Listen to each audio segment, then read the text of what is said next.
মাওলায়া সাল্লি ওয়া সাল্লিম দাইমান আবাদা রব্বি সাল্লি ওয়া সাল্লিম দাইমান আবাদা আলা হাবিবিকা খাইরিল খালকি কুল্লিহিম ইয়া আকরামাল খালকি মালি মান আলুযু বিহি সিওয়াকা ইনদা হুলুলিল হাদিসিল আমামি রব্বি সাল্লি ওয়া সাল্লিম দাইমান আবাদা আলা হাবিবিকা খাইরিল খালকি কুল্লিহিম ইয়া শফিয়াল ওয়ারা সালামুন আলাইক ইয়া নবিয়াল হুদা সালামুন আলাইক জিতু ইয়া মুস্তাফা সালামুন আলাইক লাকা আহলি ফিদা সালামুন আলাইক মতলবি ইয়া হাবিবি লাইসা সিওয়াক আনতা মতলুবুনা সালামুন আলাইক মকসদি ইয়া হাবিবি লাইসা সিওয়াক আনতা মকসুদুনা সালামুন alike. Respected and honorable my chairman, my respected audience, tonight we gathered here for a program, annual program for a madrasa. So request to listen very carefully. শ্রদ্ধেয় আজকের জলসার সভাপতি মহাশয়, জলসার আয়োজক, আমার সম্মুখে উপবিষ্ট রসুল প্রেমিক শ্রোতামণ্ডলী, পর্দার মা ও বোনেরা, সর্বপ্রথম প্রশংসা রব্বুল আলামিনের জন্য, যিনি এক অদ্বিতীয় ওয়াহদাহু লা শারীক।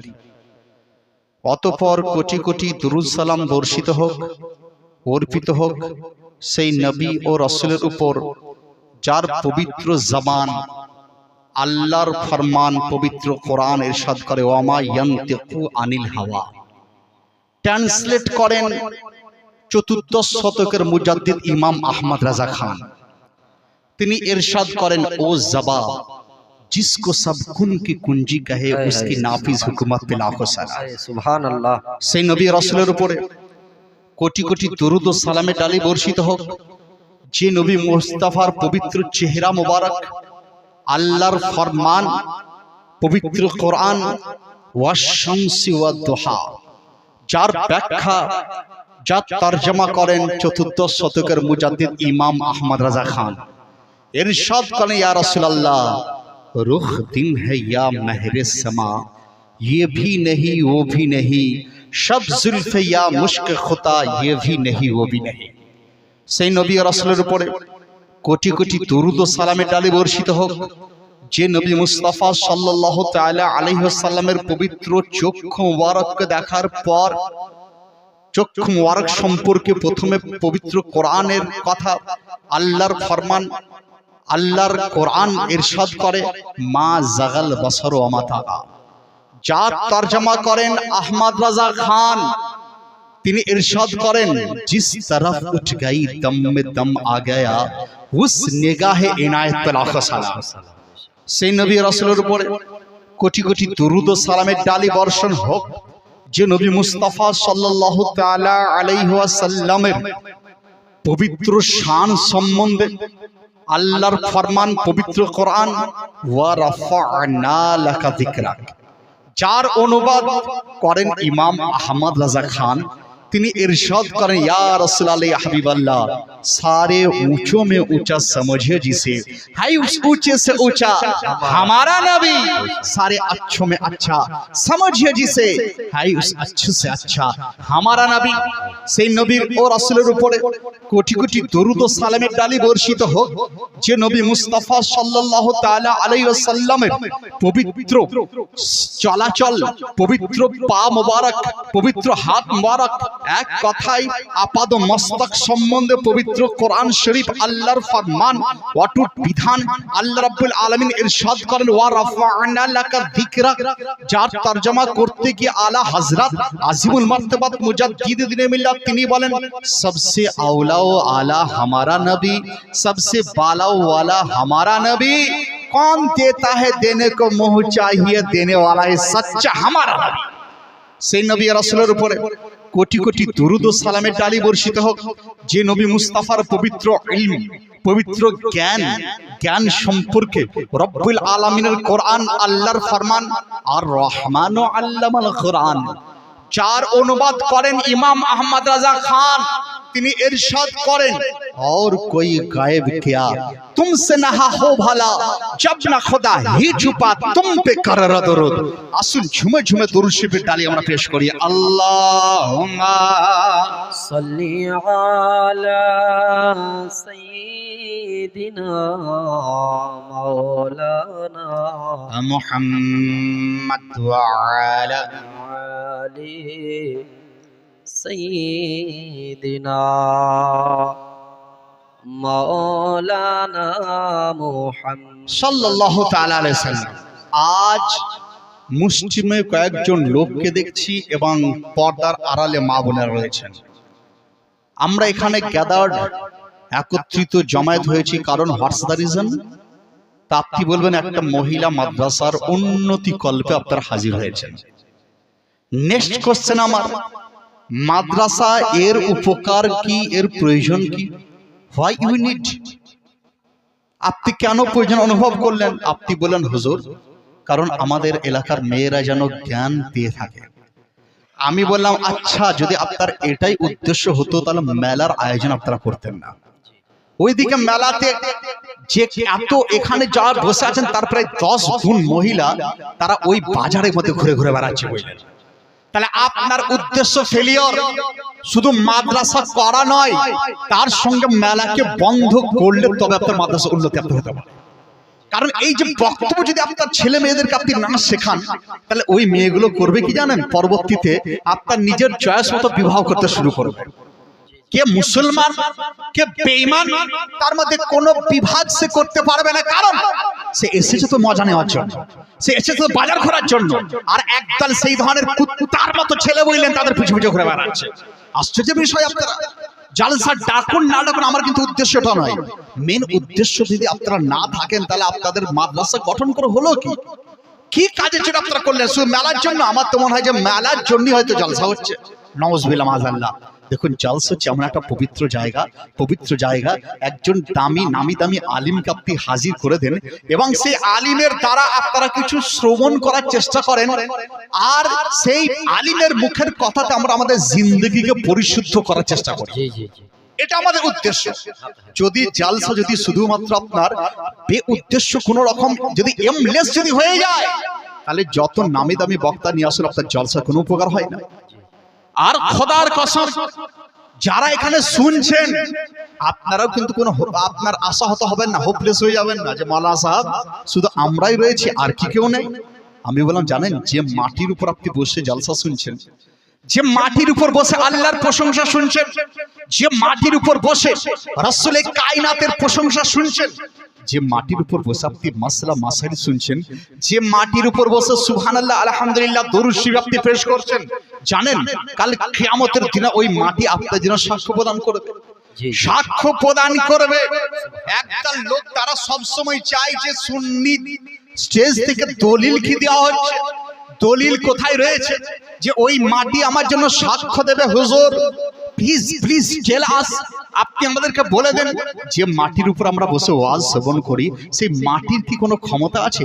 সে কি কিছু আমাদেরকে দিতে পারে? হ্যাঁ হ্যাঁ, কোরআনকে জিজ্ঞাসা করলাম, হলি কোরআন প্লিজ টেল আস, হে কোরআন তুমি আমাদেরকে বলে দাও যে মাটির উপর বসে কোন একজন ব্যক্তি নেকির কাজ করে, মাটি কি সাক্ষ্য দেবে?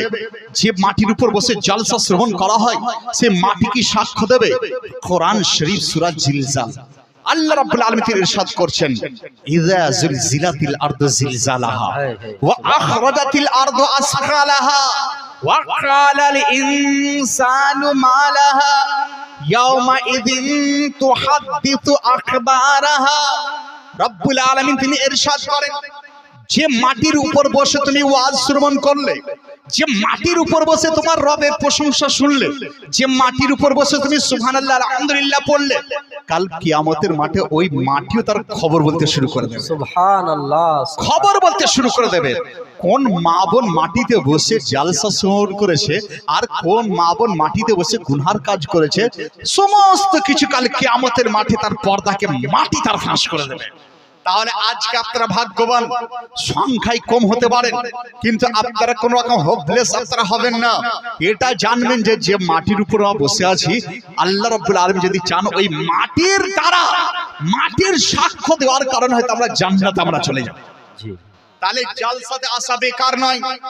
জালসা হচ্ছে চলতা ফিরতা ইউনিভার্সিটি, রানিং ইউনিভার্সিটি। যেমন দেখুন একটা ইউনিভার্সিটিতে কি হয়, রেগুলার ক্লাস হয়ে যায়, কিন্তু এটা একদম রানিং। এখানে লোকেরা আসে যায়, দূর থেকে শ্রবণ করে।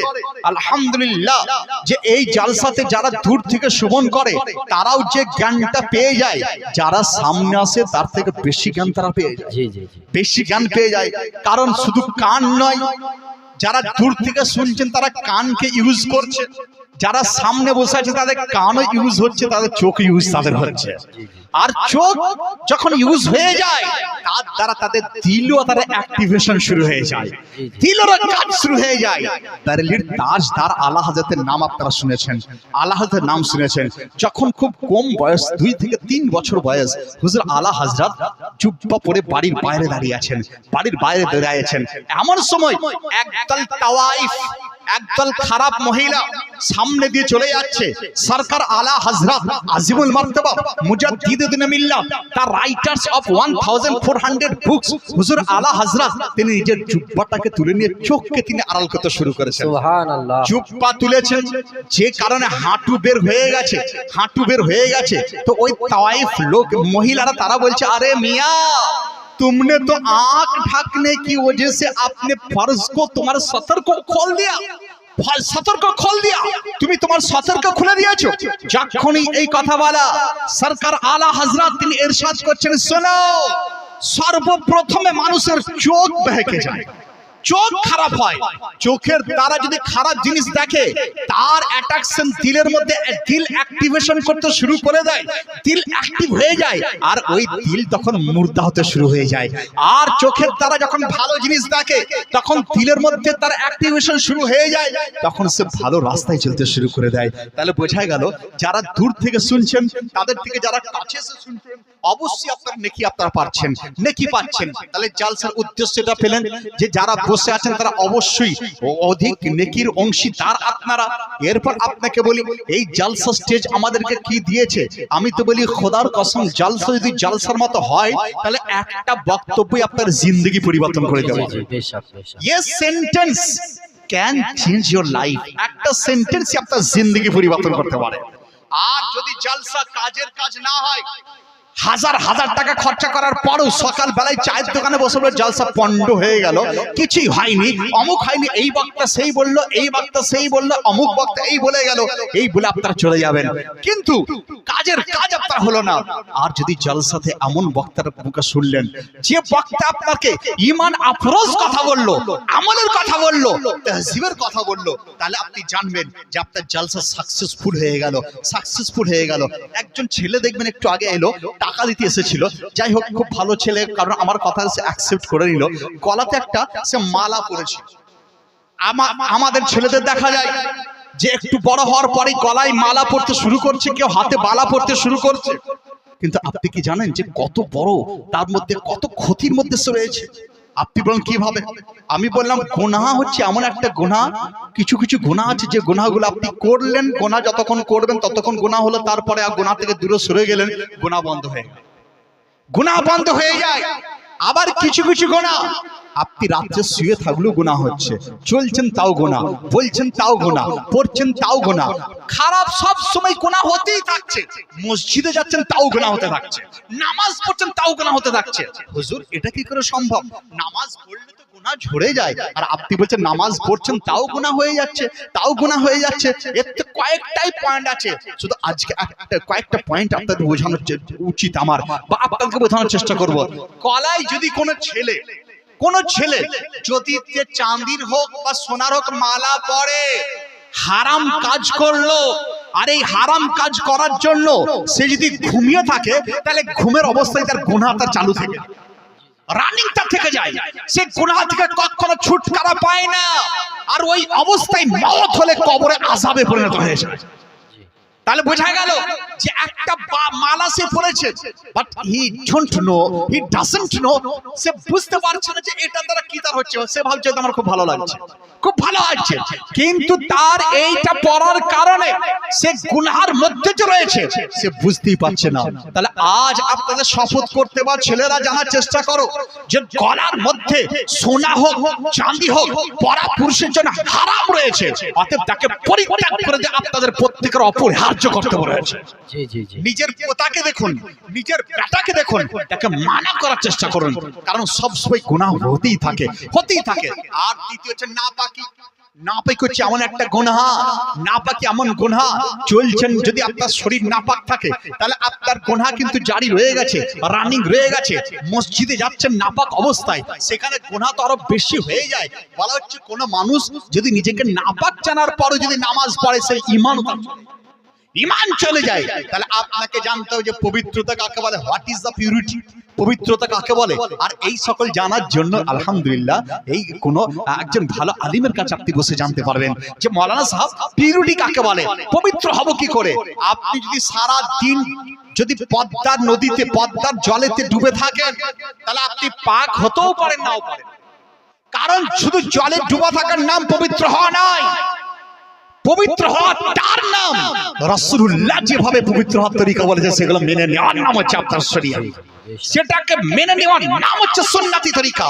রাসূল কায়নাত তিনি ইরশাদ করছেন যে কেউ যদি নাপাক হয়ে যায় তাহলে তার জন্য সর্বপ্রথম হলো কি যে তার কাপড় তো আপনার পরিষ্কার করতেই হবে। সে ফরজে গোসল যখন করবে কুল্লি করতে হবে, কুল্লি করার সময় মুখের সমস্ত অঙ্গে যেন, মুখের ভিতরে যেন সব জায়গায় পানি পৌঁছে যায়। যদি পানি কোনো জায়গায় যদি পৌঁছাতে না পারে তাহলেও কিন্তু সে পবিত্র হতে পারলো না। এরপরে নাকে পানি দিতে হবে, নাকের মধ্যে পানি আপনি দিয়ে দিলেন, নাকের নরম অংশ মধ্যে পানি পৌঁছে গেল, নাকের ময়লা সাফ করে নিলেন, অতঃপর মাথা থেকে পা পর্যন্ত আপনি কি করলেন, সমস্ত শরীরকে ধৌত করে নিলেন, তবেই আপনি পিউরিটি হলেন, তবেই আপনি পবিত্র হলেন। এরপর আপনি নামাজ পড়ুন, নেকি আপনার হবে। দেখুন অনেক লোক আপনাদের মধ্যে রয়েছেন যে যারা জানেন যে পবিত্র হওয়া কাকে বলা হয়। তাহলে এই সকল জিনিসগুলো জালসার দ্বারা আমরা পেয়ে থাকি, মাদ্রাসার জালসার দ্বারা আমরা পেয়ে থাকি। আর ওলামাই কেরামরা, ওলামাইদের মধ্যে অনেক ভাগ আছে। আমাকে রুমেতে একজন প্রশ্ন করছিলেন যে মৌলবি তো অনেক, মৌলানা তো অনেক। আমি বললাম হ্যাঁ, মাস্টাররা তো অনেক আছে, ডাক্তার তো অনেক আছে। কিছু ডাক্তার হচ্ছে হাতুড়ে ডাক্তার, জ্বর হয়েছে সঙ্গে সে প্যারাসিটামল আপনাকে দিয়ে দেবে। আপনি বলেন সর্দি হয়ে গেছে, কোনো একটা সিরাপ আপনাকে দিয়ে দেবে। তাকে মাথা ব্যথার কথা বলেন, একটা কিছু আপনাকে দিয়ে দিল, সে একটা ডাক্তার। আবার আপনি করছেন কি মাথার যন্ত্রণা মোটি বন্ধ হচ্ছে না, তার জন্য আপনি সার্জনের কাছে বহরমপুর আপনি চলে গেলেন, সেও একটা ডাক্তার। তাহলে ডাক্তারদের মধ্যে যেমন ভাগ রয়েছে তেমনি আলিম ওলামার মধ্যে ভাগ রয়েছে। বুঝলেন, অনেক লোক রয়েছে 4-5 ঘন্টা 5 ঘন্টা গজল বলে বলে আপনাকে মাতোয়ারা করে রাখবে। একটা মশলা আপনি জানবেন না যে পবিত্রতা কাকে বলে, একটা মশলা আপনি শিখতে পারবেন না যে আপনার করণীয় কি জিনিস রয়েছে পুরো জিন্দগিতে। একটা মশলা বলবে না যে কোন জিনিসটা আমার ঈমানকে শেষ করে দেয়, এই কথা বলে না। আবার কিছু কিছু আলিম রয়েছে যারা স্টেজে ওঠার পরেই কিন্তু এইগুলোর উপর আলোকপাত করতে শুরু করে দেয়, আলোকপাত করতে শুরু করে দেয়। আচ্ছা দেখুন, আপনারা উযু করেন, উযু করেন, উযু তো ভেঙে যায়, উযু ভেঙে যায়, তো উযু ভেঙে যায়।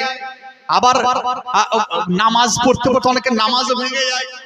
উযু ভাঙার কারণ যেগুলো শরীয়ত বলেছে, পেচ্ছাপ পায়খানা করলে উযু ভেঙে যাবে। যদি নামাজ অবস্থায় খেখি করে হেসে উঠে দেয়, তার নামাজও ভঙ্গ, উযু ভঙ্গ হয়ে যায়। উযু অবস্থায় যদি কোনো জায়গা থেকে রক্ত বাহিত হয়ে যদি গড়িয়ে চলে যায়, উযু ভঙ্গ হয়ে যায়, তাহলে বোঝা গেল উযু ভেঙে যায়, নামাজ ভেঙে যায়। এই ওয়াজ তো আপনারা বারবার শুনছেন, অনেক বক্তাই বলে, অনেক মৌলভী সাহেব বলে, জুমা মসজিদের ইমামরা বলে যে এই করলে উযু ভাঙে, এই করলে রোজা ভাঙে, এই করলে নামাজ ভাঙে। কিন্তু আজকে আপনাকে শুনতে হবে যে আমাদের ঈমানও ভেঙে, ঈমানও চলে যায়, ঈমানও নষ্ট হয়ে যায়, ঈমানও দুর্বল হয়ে যায়। হুজুর এটা তো আমরা শুনিনি।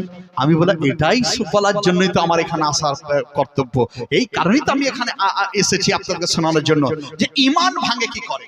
হুজুর উযু ভাঙার পর, উযু ভেঙে গেলে আবার উযু করা হয়, তাকে কলমা পড়তে হবে না। উযু ভাঙার পর তাকে কলমা পড়ে উযু করতে হবে? জি না। রোজা ভেঙে গেলে কলমা পড়ে তাকে রোজা রাখতে হয় না। নামাজ যদি নষ্ট হয়ে যায় তাহলে কলমা পড়ে আবার নামাজ আদায় করতে হয় না। কিন্তু ঈমান যদি ভেঙে যায় তাহলে বিনা কলমায় আপনার ঈমান আছে। जी जी बेशक हक है। তাকে তওবাও করতে হবে, ঈমান আবার নতুন নিয়ে আসতে হবে। যদি বিয়ে হয়ে থাকে বিয়েটাও পড়াতে হবে। जी जी जी हक है। তাহলে আপনাকে জানতে হবে যে ঈমান তাহলে নষ্ট হয় কি করে, ঈমান যায় কি করে, ঈমান কিভাবে আমার কাছ থেকে চলে যায়। আর জানেন রোজা যদি ভেঙে যায় তার কাজা করা যায়। যদি ওই অবস্থায় আপনি থেকে যান, রোজা একটা নষ্ট হয়ে গেছে, কিয়ামতের দিনে আল্লাহ চাইলে আপনাকে মাফ করতে পারেন, নাও পারেন। কিন্তু যদি ঈমান তার চলে যায় আর ওই অবস্থায় যদি তার মওত হয়ে যায়, তার ঠিকানা জাহান্নাম হয়ে যায়, জাহান্নাম হয়ে যায়। তাহলে হুজুর এটা তো খুব গুরুত্বপূর্ণ। নামাজের ভঙ্গের কথা আমরা শুনেছি, তাহলে নামাজ ভঙ্গ হয়ে গেলে যদি নামাজ আবার আমরা তওবা না করে পড়া যেতে পারে, কিন্তু ঈমানের জন্য তওবা, ঈমান ভেঙে গেলে তওবাও করতে হবে আর নিজেকে আপনার তাজদীদ ঈমান করতে হবে, সঙ্গে বিবাহটাও পড়াতে হবে। হুজুর তাহলে ঈমান ভাঙে কি করে? আজকে মুসলিমীয় লোক রয়েছেন কিন্তু আওয়াজ বহু দূর আমার যাচ্ছে, আর আমি জানি যে দুটো একটা লোকের দ্বারা আমার আওয়াজ বহু দূর পৌঁছে যায়। আজ থেকে 10 বছর আগে আমার বক্তব্য নুনামাটি বলে একটা এলাকাতে শুনে এসেছিল এখানকার কিছু লোক, তারা আবার আপনার ওই মাদাপুর মাদ্রাসায় তারা বলে আপনার অমুক জায়গায় 10 বছর আগে শুনেছিলাম। বোঝা গেল সেখানকার জলসা শোনার পর তার অ্যাকশন এখনো তার হয়ে গেছে। তাহলে আজকে আপনারা শুনুন যে ঈমান ভাঙে কি করে, ঈমান যায় কি করে। প্রথম পয়েন্ট এটাই যে কোন মানুষ মুসলমান হওয়ার পর তার মধ্যে যদি ওয়াহাবিয়াত চলে আসে তার ঈমান ভেঙে যায়। কোন মানুষ মুসলমান দাবি করার পর তার মধ্যে যদি দেওবন্দিয়াত চলে আসে ঈমান ভঙ্গ হয়ে যায়, রাফেজিয়াত চলে আসে ঈমান ভঙ্গ হয়ে যায়, শিওয়াত চলে আসে ঈমান ভঙ্গ হয়ে যায়, হাবুজাবু হয়ে ভাব যদি চলে আসে ঈমান ভঙ্গ হয়ে যায়। এমন কি মোবাইলে ওয়াজ শোনার পর ওই লামুজাবি, ওই হাবুজাবু, ওই গায়ের মুকাল্লিদের ওয়াজ শোনার পর যদি কমেন্ট করে দেয় তার ঈমান ভঙ্গ হয়ে যায়। যদি কমেন্ট শুধু আপনি করে দেন আর তার ওয়াজকে কানে লাগিয়েছেন, কানে লাগিয়ে লাগিয়ে আপনার ঘুম চলে এসেছে আর সে ওখানে বকছে রাসূল আমাদের মতো, রাসূল এই জানতো না, রাসূল অমুক করতো না, রাসূল তো আমাদের বড় ভাইয়ের মতো, এই শোনার পর আপনার ঘুম চলে এসেছে, বলছে তার মওত যদি হয় তাহলে বেঈমান অবস্থায় তার মওত হয়ে যাবে, ঈমান ভেঙে যায়। তাহলে ঈমান ভাঙার কারণ পেয়ে গেলেন আপনি। বলেন হুজুর এটা বুঝবো কি করে কোনটা আমার লোক কোনটা তাদের লোক? দেখুন আমি এখানে ওয়াজ করছি, হঠাৎ আমার স্টেজের পিছনে যদি মিউ মিউ একটা আওয়াজ আসে তা আপনি চোখ বন্ধ করে এখান থেকে বলতে পারেন একটা বিল্লি ডাকছে, একটা বিড়াল ডাকছে।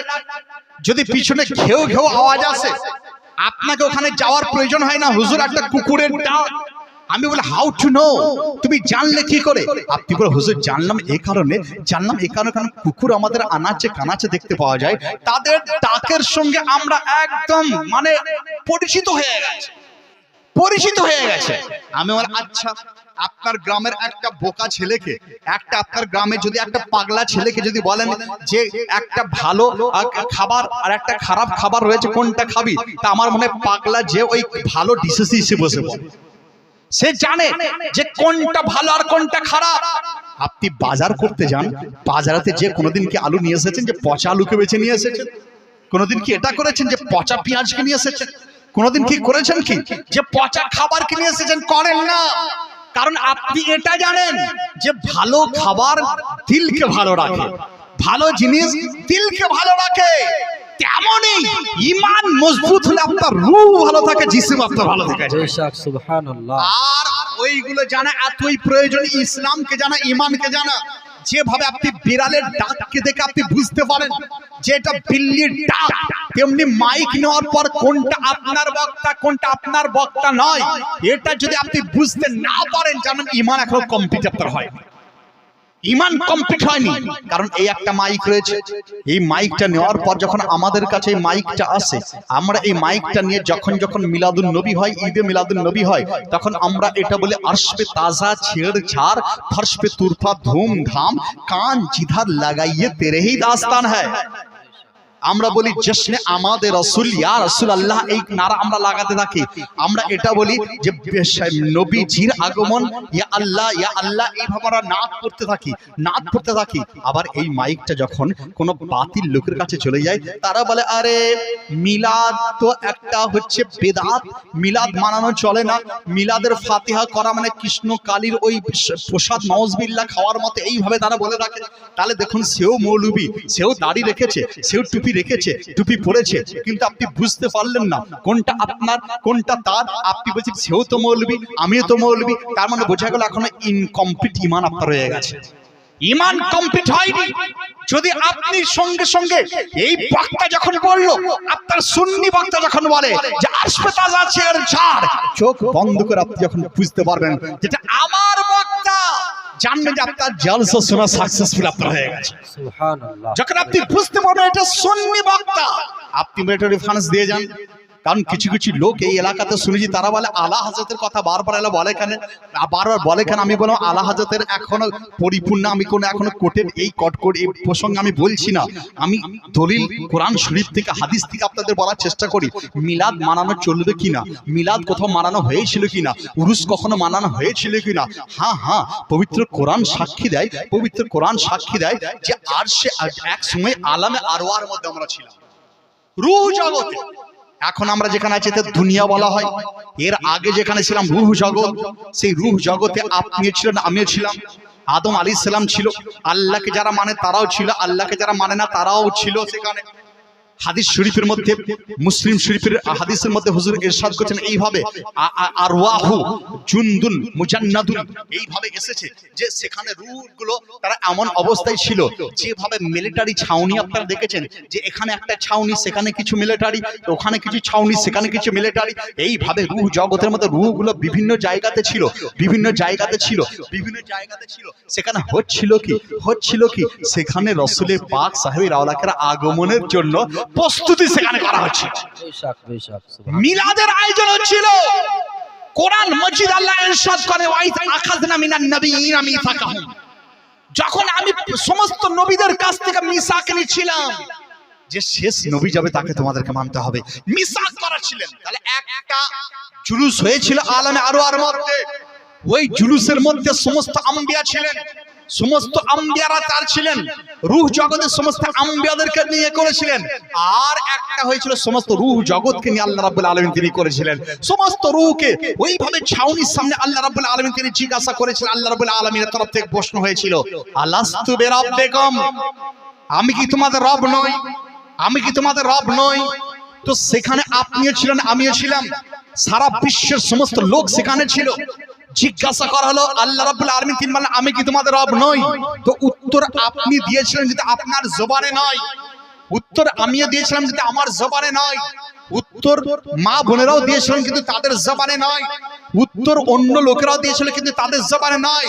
তারা সকলে যে জবানে, যার জবান দ্বারা স্বীকারোক্তি করেছিল তিনি আর কেউ নন, তিনি আমাদের নবী মুস্তাফা সাল্লাল্লাহু তাআলা আলাইহি সাল্লামের জবান দ্বারা আমরা সাক্ষী দিয়েছিলাম। রাসূলে কায়নাত তিনি বলেছিলেন বালা, ইয়া আল্লাহ আপনি হচ্ছেন আমাদের রব, বালা তিনি বলেছিলেন। বোঝা গেল রাসূলে কায়নাতকে মুআল্লিম আমরা তখনও মেনেছিলাম, তখন ছিলেন আমাদের মুআল্লিম। মুআল্লিম মানে টিচার, মুআল্লিম মানে শিক্ষক, সেই সময়ে আমাদের শিক্ষক তিনি ছিলেন। আচ্ছা আপনি বলুন, আলামে আরওয়াতে রাসূলুল্লাহ তিনি আমাদের তরফ থেকে উত্তর দিলেন, তিনি মুআল্লিমে কায়নাত তিনি ছিলেন, সাইয়্যিদুল বাশার তিনি ছিলেন, সাইয়্যিদুল আম্বিয়া তিনি ছিলেন, আর রয়েছেন আছেন রাসূলে পাক তিনি বলেছিলেন। আচ্ছা আজকের দিনে যদি কোনো বাংলাদেশি বক্তা আপনাকে বলে যে রাসূল এই জানতেন না সেই জানতেন না, তাহলে সে সেই সময় মুআল্লিম মেনেছিল কিন্তু স্বীকার সে করতে পারে না। এখন স্বীকার করেনি, বোঝা গেল যে তার মতো বড় মুনাফিক আর কেউ নাই যে আজকের দিনে বলে রাসূল আলিফ জানতেন না বা জানতেন না, কিন্তু আলামে আরওয়াতে রাসূলের পাককে আমরা মুআল্লিম হিসাবে জেনেছিলাম। দলিল পেয়ে গেলেন যে যদি আজকে আপনার পাড়ার কোন ছেলে যদি বলে রাসূল মূর্খ ছিলেন নাউযুবিল্লাহ, তাহলে জানবেন যে তার কথা মুসলমানের কথা নয়, এটা ইবলিস শয়তানের কথা তার মুখ দিয়ে বের হচ্ছে, ইবলিসের কথা তার মুখ দিয়ে বের হচ্ছে। ইবলিসের কথা বলছে, তাহলে আপনি বলুন সেই মাইক নেওয়ার পর যদি বলে রাসূল আলিফ জানতো না বা জানতো না, সঙ্গে সঙ্গে যেন আপনার দিল সাক্ষ্য দিয়ে দেয় এটা আমার মৌলবি নয়, এর ওয়াজ শোনা বেদাত, একে বয়কট করা জায়েজ রয়েছে, বয়কট করা আমাদের জন্য অপরিহার্য রয়েছে। এরপর আপনাকে আবার বলি, রূহ জগতে আবার একটা সভা হয়েছিল, সেখানে সমস্ত আরওয়া ছিল। আল্লাহ যখন জিজ্ঞাসা করছেন আলাস্তু বিরাব্বিকুম, সকলে বলেন বালা, উত্তর দিয়েছিলেন যিনি প্রশ্ন করলেন তিনি আল্লাহ, তিনি এক আল্লাহ। আর আল্লাহ সম্বন্ধে যে আকীদা জানতে হবে তাকে আকীদা তাওহীদ বলা। আপনাকে বললাম না যে আকীদা যদি খারাপ হয়ে যায়, আকীদা যদি বরবাদ হয়ে যায় তাহলে আপনার কবর আগুনে পরিণত হয়ে যায়। এমনকি হাদিস শরীফের মধ্যে, মিশকাত শরীফের মধ্যে হাদিস এটাই যে বাদ মাযহাব যেন তোমরা না হও। বাদ মাযহাব হলে কি হয়? মানুষ গুমরাহ হয়ে যায়। গুমরাহ হলে কি হয়? তার কবরে আযাব হতে শুরু হয়ে যায়। আপনি বলেন বাদ মাযহাবের কথা কেন বলেন?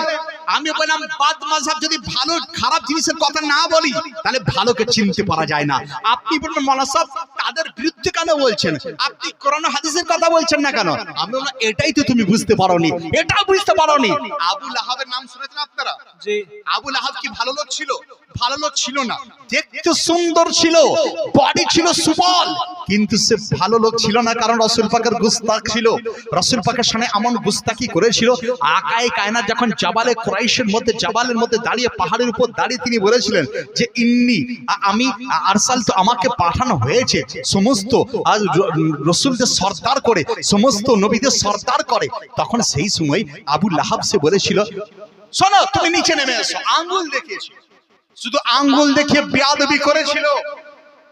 মাদ্রাসার গ্রাউন্ডে বসে দেখা লোক শুনুন, আঙ্গুল তুলেছিল রাসূলের পাক, তিনি কষ্ট পেয়েছিলেন। রাসূল পাকের কষ্ট আল্লাহর বরদাস্ত হলো না।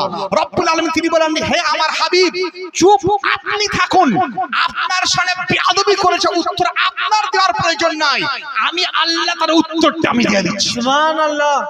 রব্বুল আলামিন উত্তর দিয়েছিলেন, তাব্বাত ইয়াদা আবি লাহাব ওয়া তাব্বা, আবু লাহাবের হাত ধ্বংস হয়ে যায়।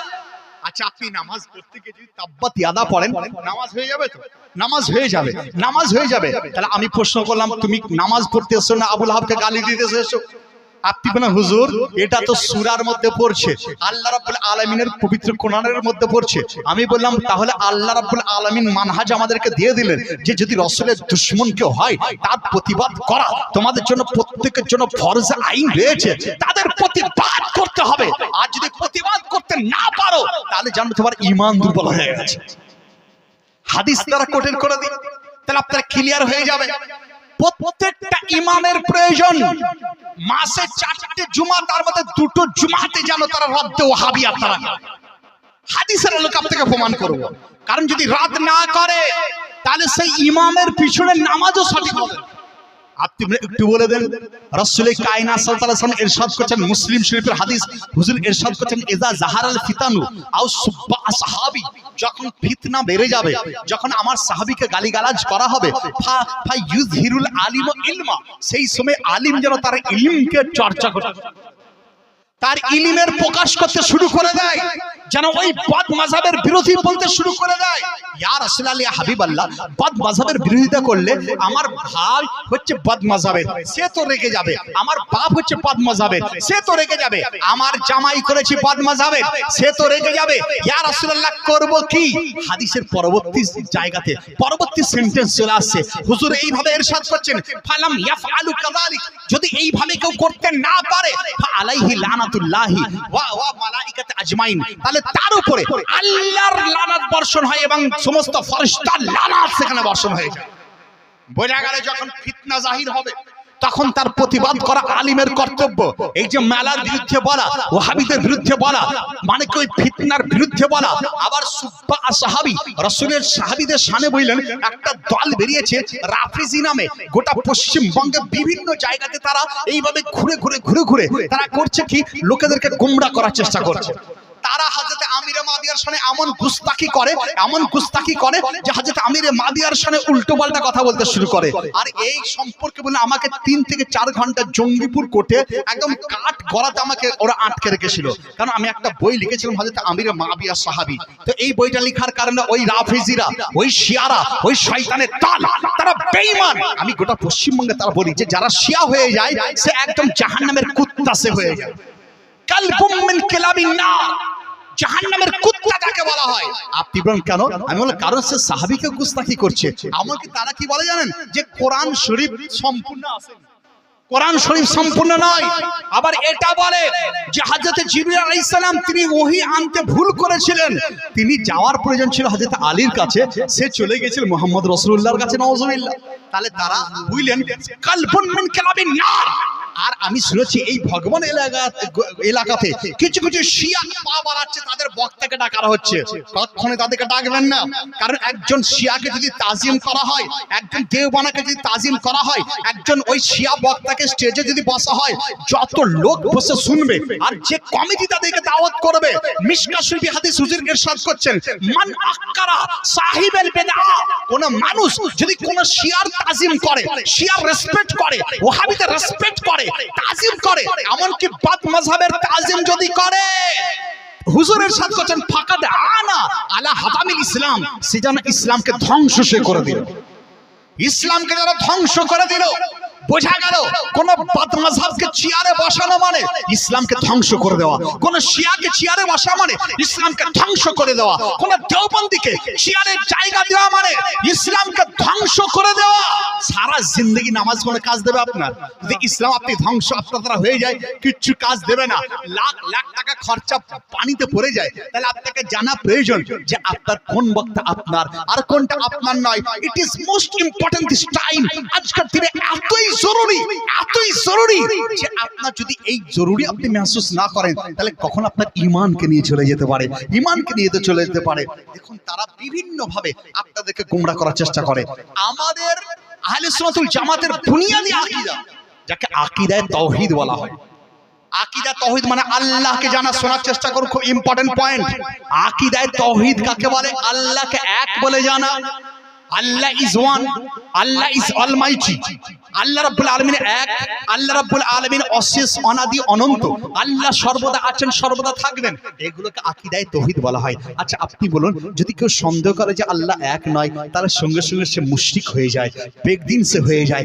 যদি বলে যে আল্লাহ রাব্বুল আলামিন, এমনকি যদি এইভাবে যেভাবে ওয়াহাবিরা বলে যে আল্লাহ আরশে বসে আছে, আল্লাহর জন্য স্থান আর মাকান যদি করে দেয়, গুমরাহ সে হয়ে যায়, বেদিন সে হয়ে যায়। তাহলে আকীদায়ে তাওহীদকে জানা প্রয়োজন রয়েছে। মা বোনেরা আপনারাও শোনার চেষ্টা করুন, আপনার মেয়েদেরকে জানানোর চেষ্টা করুন যে শোন, আমাদের আল্লাহ মেহেরবান, তিনি এক, আমরা আল্লাহ ছাড়া কারোর ইবাদত করি না, আল্লাহ ছাড়া কারোর সাজদা করি না, একমাত্র আল্লাহর ইবাদত করি। দেখুন একজন ব্যক্তি তিনি আমাদের সংস্পর্শে থাকতেন, ডাক্তার, উদাহরণ বোঝার চেষ্টা করুন। ডাক্তার সে আমাদের কাছে বসে ইসলামকে জেনেছিল, ঈমানকে জেনেছিল, জানার পর নিজের ঘরের একটা বেটি, সে বেটিকেও সে জানিয়েছিল। বেটিকে বলল কি, একজন আলিমের দ্বারা বলল তুই পড়, এই আলিমকে বলল যে আপনি আমার মেয়েকে টিউশনি পড়িয়ে দেবেন, তাকে ঈমান ও আকীদা সম্বন্ধে জানিয়ে দেবেন। আজকালকার বিয়ে করতে যান আপনারা, বিয়ে করতে যে মেয়েকে জিজ্ঞাসা করে তুমি কি দ্বীনি তালিম কিছু জানো, তো ওই মেয়ে বলে হ্যাঁ কোরআন পড়তে জানি, 2 খতম দিয়েছি, 3 খতম দিয়েছি। এটা কিন্তু দ্বীনি তালিম নয়। কোরআন 10 খতম দেওয়া মানে দ্বীনি তালিম নয়। হ্যাঁ, কোরআনের অর্থকে জানা এটা হচ্ছে দ্বীনি তালিম, মাসলা মাসাইল জানা এটা হচ্ছে দ্বীনি তালিম। কোরআন সে পড়ে যাচ্ছে, কিছুই বুঝছে না, তাতে নেকি পাবে, কিন্তু দ্বীনি তালিম সেটা নয়। কিন্তু মেয়েকে যদি আপনি তালিম দিয়ে দেন যে আল্লাহ এক, অলমাইটি আল্লাহ ইজ ওয়ান, তাহলে আপনার মেয়ে কোনোদিন আকীদা তাওহীদ থেকে দূর হতে পারবে না। তো ওই ডাক্তার তার বেটিকে শিক্ষা দিয়েছিল আল্লাহ হচ্ছে এক, ওলামায়ে কেরামরা শিক্ষা দিয়েছিলেন ওই বেটিকে যে আল্লাহ এক, আল্লাহ ছাড়া কারো ইবাদত করি না আমরা। তো ওই বেটি করলো কি, তার বাবাকে বলে বাবা এরপর আমি নার্সিং শিখতে চাই, নার্স ট্রেনিং নিতে চাই। তো তার বাবা তাকে 3-4 লাখ টাকা আর ডোনেশন দিয়ে বুঝলেন একটা মিশনারি স্কুলের মধ্যে ভর্তি করে দিল। মিশনারি স্কুল, সেখানে ভর্তি করে দিয়ে এসেছে। বাবা তাকে অ্যাডমিশন করিয়ে দিয়ে চলে এসেছে, অ্যাডমিশন করিয়ে দিয়ে বাড়িতে এসেছে, হঠাৎ বেটির ফোন আসছে। বেটি বলছে বাবা আমাকে এখান থেকে নিয়ে চলো। বলে কেন রে? বলে আমি এখানে এক মুহূর্ত থাকতে চাই না। কারণ কি? What's the reason? কারণটা বল। বেটি বলল বাবা এখানে এসে তুমি বুঝতে পারবে কি কারণ আমি থাকতে চাই না। বাপ তড়িঘড়ি করে আবার বেরিয়ে চলে গেল। তারপর দিন পৌঁছেছে, যাওয়ার পর বেটিকে বলছে বেটি বল 3 লাখ টাকা 4 লাখ টাকা ডোনেশন দিয়ে তোকে নার্সিং কিন্তু ভর্তি করলাম, নার্স ট্রেনিং নেওয়ার জন্য, তুই চলে আসার কথা কেন বলছিস, চলে যাওয়ার কথা কেন বলছিস? তো তখন বেটি বলেছিল আব্বা শোনো, এটা হচ্ছে মিশনারি স্কুল, এটা খ্রিস্টানদের স্কুল, এদের স্কুলে একটা সিস্টেম আছে। সিস্টেম এটাই যে যখনই ক্লাসে এন্ট্রি করব, এন্ট্রি করার সময় একটা জিসাস খ্রিস্টের ক্রস চিহ্নতে তার মূর্তিকে রাখা আছে। যখনই এন্ট্রি করতে হবে তাকে সালাম করতে হবে, তাকে প্রণাম করতে হবে, স্যালুট করতে হবে। আব্বা শোনো, আমাদের আলিম মাওলানা সাহেব আমাদেরকে শিক্ষা দিয়েছেন ইবাদত করব তো এক আল্লাহর ইবাদত করব। আল্লাহ ছাড়া কাউরির ইবাদত করব না। অতএব 3 লাখ টাকা যাচ্ছে যা, আমি আমার ঈমানকে আমি নষ্ট করতে পারবো না। তো বুঝুন কেমন সে মেয়ে ছেলে ছিল। আর আজকে আপনার মেয়েরা মেলাতে এলো আর চলে গেল, আফসোসের বিষয় বললেন। সারা জিন্দেগি যদি কাঁদতে থাকেন আজকের দিনটা আপনারা আর পাবেন না, যে যারা মেলাতে এলো বেপরদাই থেকে গুনাহ কামিয়ে চলে গেল, সারা জিন্দেগি থেকে মানে এই খারাপের আপনি পূর্ণ করতে পারবেন না, খারাপই পূর্ণ করতে পারবেন না। অতএব করো যদি আপনাদের অনুরোধ এটাই যে মেলা বন্ধ করুন। জলসা সাকসেস করতে গেলে, মাদ্রাসা তালিম সাকসেস করতে গেলে আপনার মেলাকে বন্ধ করতে হবে। তাহলে আপনি পেয়ে গেলেন যে ইসলামী তালিম আমাদের প্রথম জানতে হবে এটাই যে আকীদা তাওহীদ, এরপরে যেটা জানতে হবে আকীদা রিসালাত। আকীদা রিসালাত এটাই যে আমাদের প্রিয় নবী মুহাম্মদ সাল্লাল্লাহু আলাইহি সাল্লাম, আকীদা রিসালাত হলো এটাই যে রাসূলুল্লাহ হচ্ছেন আমাদের নবী। আকীদা রিসালাত এটাই আমার রাসূলের পাক হচ্ছেন শেষ নবী। আকীদা রিসালাত এটাই আমার রাসূলের পাক সমস্ত আয়েব থেকে পুত পবিত্র। আকীদা রিসালাত এটাই রাসূল পাকের তাজিম করতে হবে, রাসূল পাকের রেসপেক্ট করতে হবে। একটা কিতাব রয়েছে বলেন ফিকে হানাফির কিতাব, ফিকে হানাফি কিতাবটার নাম আল খিরাজ। সেই কিতাবের 199 পৃষ্ঠা, লেখক হচ্ছেন আমাদের একজন বিখ্যাত ইমাম হযরত ইউসুফ রাহমাতুল্লাহ আলাইহি, হযরত আবু ইউসুফ রাহমাতুল্লাহ আলাইহি। তিনি আল খিরাজ কিতাবের মধ্যে উল্লেখ করছেন আইয়ুমা রাজুলিন মুসলিম সাব্বা রাসূলুল্লাহ সাল্লাল্লাহু তাআলা আলাইহি ওয়াসাল্লাম আও কাযাবাহু আও আবাহু আও তানাক্কাসাহু ফাকাদ কাফার। তিনি ইরশাদ করছেন যে রাসূলের শানে কেউ যদি বিন্দু মাত্র সন্দেহ করে, গালিগালাজ করে, যদি রাসূল পাকের শানকে ঘটানোর চেষ্টা করে, ফাকাদ কাফার, সে কাফির হয়ে যায়। যদি তাকে কাফির কেউ না জানে তাহলে সেও কাফির হয়ে যায়। বোঝা গেল রাসূল পাক সাহেবের আলাকে কে তাজিম করা এটা জরুরিয়াতে দ্বীনের মধ্যে পড়ে যায়, জরুরিয়াতে দ্বীনের মধ্যে পড়ে। জরুরিয়াতে দ্বীন রাসূল পাক সম্বন্ধে যত আপনি জানতে পারবেন তত ঈমান মজবুত হয়ে যায়। ইয়াকিনের নাম হচ্ছে ঈমান। আপনার দিল ইয়াকিন রয়েছে যে আমি পুরো ইয়াকিন যে আল্লাহ ছাড়া কোনো মাবুদ নাই, আমার দিল পুরো ইয়াকিন, খোদার কসম আমার দিল পুরো ইয়াকিন যে আমাদের নবী শেষ নবী মুহাম্মদ রাসূলুল্লাহ সাল্লাল্লাহু আলাইহি ওয়াসাল্লাম। আমার দিলে ইয়াকিন, আমাদের দিলে ইয়াকিন এটাই রাসূলের পাক সাহেবের আওলাদ তিনি রাহমাতুল লিল আলামিন হয়ে এসেছেন। আমাদের দিলের ইয়াকিন এটাই যে রাসূলের পাক কি আমাদের মধ্যে শাফাআত করবেন। ইয়াকিন কাকে বলে অনেকে ইয়াকিন সম্বন্ধে বোঝে না, বলছে আমি ইয়াকিন করলাম বাস ভুলে গেছে। শোনার চেষ্টা করুন what is the definition of ইয়াকিন। ইয়াকিন কাকে বলা হয়? রাসূল পাকের শানে যখন কেউ বলল যে আই লাভ মুহাম্মদ বলা চলবে না, প্রত্যেকটা মুসলমানের দিলের মধ্যে এটা আঁচ পৌঁছেছিল। আলহামদুলিল্লাহ তার প্রতিবাদ আমরা করেছি, প্রতিবাদ আমরা করেছি যে রাসূলের প্রেমই তো আমাদের ঈমান, রাসূলের প্রেমই তো হচ্ছে আসল ঈমান। ইশকে নবী আসল ঈমান হ্যায়, ঈমান কি জান হ্যায়, জান কা চैन है चैन का सामान है। আর অনেক লোক বলছে বলা চলবেন, তো আমি সেই সময় একটা নাচ শিব লিখেছিলাম, কয়েকটা কলি শোনাবো, যারা দেওয়ার ইচ্ছা অবশ্যই দিয়ে যাবেন, আর একে একে আমাকে যেন ডাকতে আপনাদের না হয়, যারা দেননি দিয়ে যাবেন আর আমার হাতে দেবেন, ইনশাল্লাহ আমি শেষে দোয়া আপনাদের জন্য করে দেবো। এরকম গভীর রাত্রির মধ্যে ওয়াজ আপনারা শুনছেন, নাচ শিব থেকে আমি লিখেছিলাম দিলেতে মকবুল মুখেতে কবুল, we love Muhammad, we love you রাসূল। রাসূল পাকের নাম শুনে চুমু দেবেন, এটা দিলেতে মকবুল মুখেতে কবুল, আই লাভ বলুন মুহাম্মদ, আই লাভ ইউ রাসূল। দিলেতে মকবুল মুখেতে কবুল, I love Muhammad, I love you Rasul. আশুক না ঝড় তুফান যতই না বড়, হবে ততই আশিকের দিলেতে দৃঢ়। আশুক না ঝড় তুফান যতই না বড়, আশিকের দিলে হবে যে দৃঢ়। বলতে মোরা করব না ভুল, I love Muhammad, I love you Rasul. দিলেতে মকবুল মুখেতে কবুল, we love Muhammad, we love you Rasul. হযরত বেলাল উমায়ার ঘরে খঞ্জরে আকার নামে জিকির করে, হুমাইয়া অত্যাচার করছিল। হুমাইয়া বলল নবীর নাম তোকে ছাড়তে হবে, নবীর নাম তোকে ছাড়তে হবে। হযরত বেলাল বললেন no no, impossible for me to avoid this name, এই নামটা অ্যাভয়েড করা আমার পক্ষে সম্ভব নয়। বলল হ্যাঁ হ্যাঁ, তোকে আমি এমন সাজা দেবো যে নাম ছাড়তে বাধ্য হয়ে যাবি। পাথর চাপা দেওয়া আছে, তখন রাসূলুল্লাহর জিকির সে করতে শুরু করেছে, আল্লাহর জিকির, রাসূলুল্লাহর জিকির সে করতে শুরু করেছে। হযরত বেলালকে জিজ্ঞাসা করা হচ্ছে, বেলাল তোমাকে এত আঘাত করার পর, এত আঘাত করার পরও তুমি নবীর নাম কেন ছাড়ছো না? তো হযরত বেলাল তিনি বলেছিলেন কারণ এটাই, কারণ এটাই, আই লাভ মুহাম্মদ, আমি মুস্তাফাকে ভালোবাসি, আমি রাসূলুল্লাহকে ভালোবাসি।